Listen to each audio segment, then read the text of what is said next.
Hello and welcome back to my channel, Organized Sound. Today is a really special video. We're doing a freshman hip-hop producer list. And so this is very Double XL inspired, and I need to set a few rules.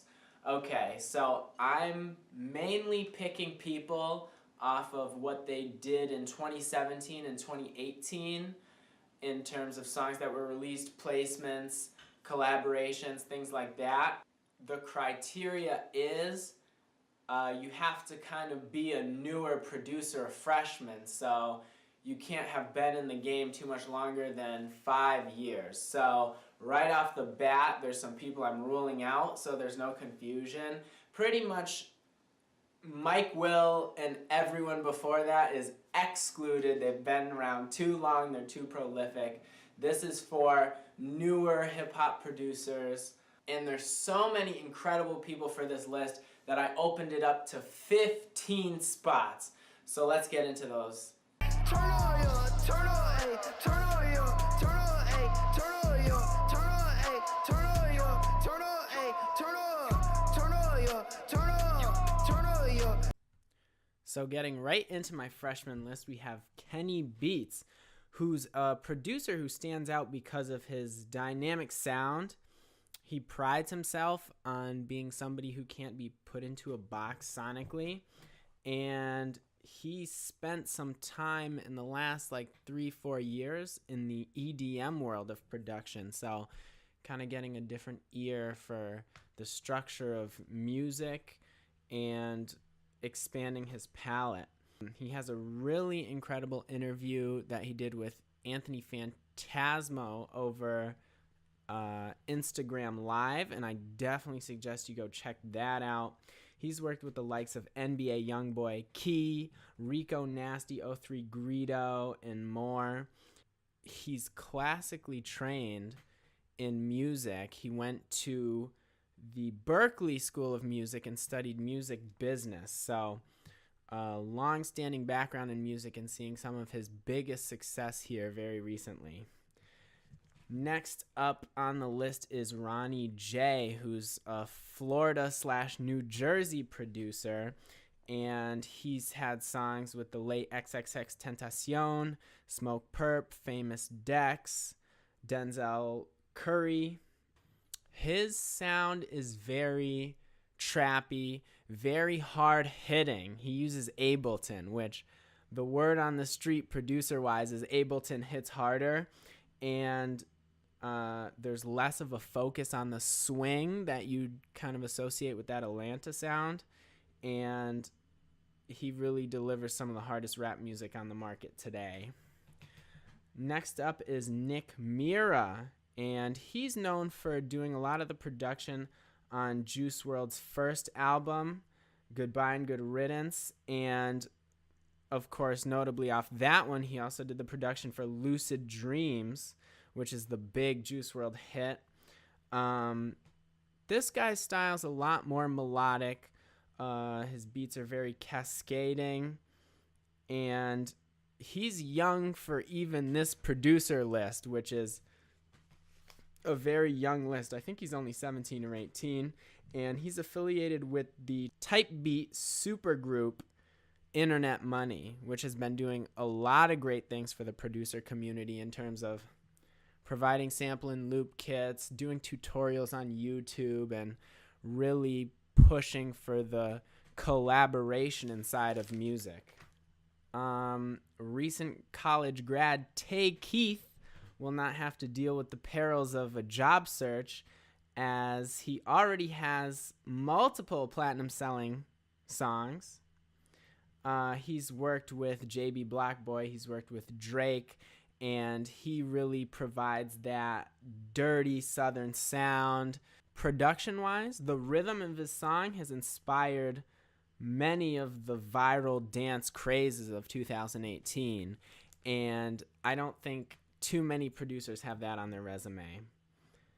Next up, we have New York-based duo Take A Daytrip, and they put themselves on the map producing the big Sheck West viral hit, Mo Bamba, and from there they were really off to the races. They did Famous Dex Nervous, They did Juice WRLD Legends, and they have really impressed in 2018, famously kind of getting into it on Twitter with Zed, talking about production and style and really proving that hip-hop producers really know their music theory and shouldn't shy away from the deeper knowledge and understanding of music.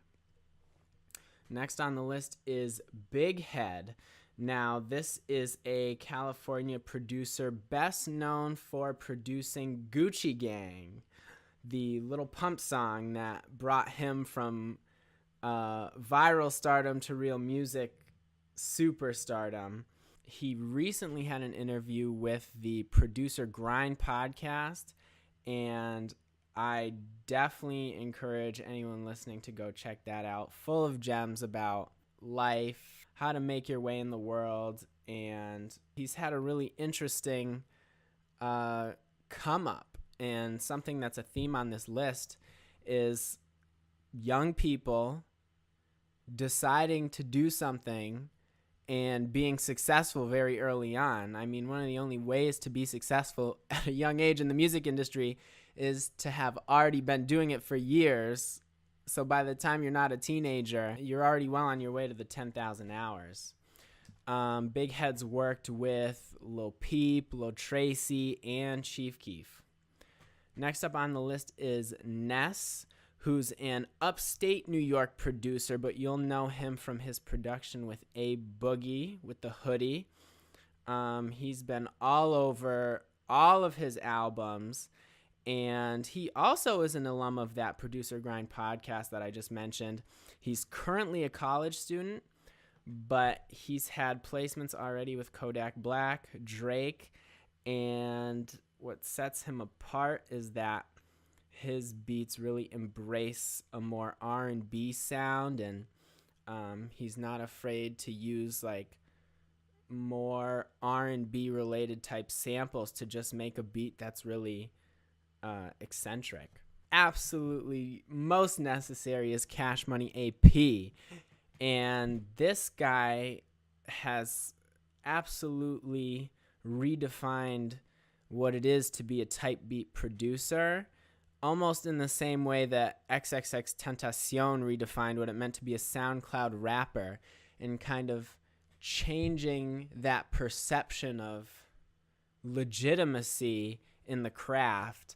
So I personally heard a lot of CashmoneyAP when I was just living in New York, outside on the street, hearing, like, going to underground shows and hearing new artists perform. I would always hear his tag, but he was able to flip that into major industry success with placements on Gucci Mane songs, Tory Lanez, and even Little Skies. Next up on the list is Murda Beats, who's such a big producer, I almost wanted to leave him off of this list. But I've seen a lot of interviews from him. He's very humble, and I think he'd want to be on a Freshman list. He's from Canada, was able to create a relationship and get a lot of placements early with the Migos, and he just kept that momentum going. Of course, last year, 2018, he spent 6 weeks at #1 on the Billboard Hot 100 with his song with Drake, Nice for What. Next on the list is Wheezy Beats, who's an Atlanta producer who's worked closely with Young Thug and Gunna. Recently, his song Going Bad off the Meek Mill album was a real standout. Next up on the list is Atlanta producer Danny Wolf, who's definitely earned his stripes. He works really closely now with the likes of a Hood Rich Pablo Juan and other Atlanta artists, but his first breakout song and placement that got him a plaque was with Ugly God on the song Water. Danny Wolf also did a lot of early production for I Love McConan. Next up on the list is Turbo, who's also a Gunna producer, also from Atlanta. There's no denying that the Atlanta sound has been well represented on my list, and rightfully so, because even though it's all very trap oriented, I think there's a lot of different sounds just within that genre.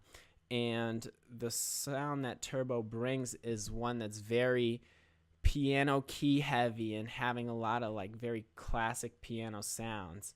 And this is somebody who kind of moved over from the engineering chair to the production chair, and it suits him really well. He was all over this last Gunna album, Drip or Drown 2. Next up, we have Pierre Bourne, the mastermind behind the sound of Playboi Carti. Of course, he produced Magnolia. In New York, I'm Maaly Raw. He provided the majority of the production on Playboi Carti's last album called Die Lit. And he's also doing a lot of his own songs, and someone who's trying to work at being a producer and an artist at the same time, which is a very delicate balance. So good luck to him. The next person on the list is Maaly Raw. The Philadelphia producer is best known for his work with Lil Uzi Vert, and his sound, especially on a song like Money Longer, I think really changed the palette of the young online beat making community, and people started making more wavy, more transient beats, more floaty. And so I really attribute a lot of that trend to his production and the success that he's had.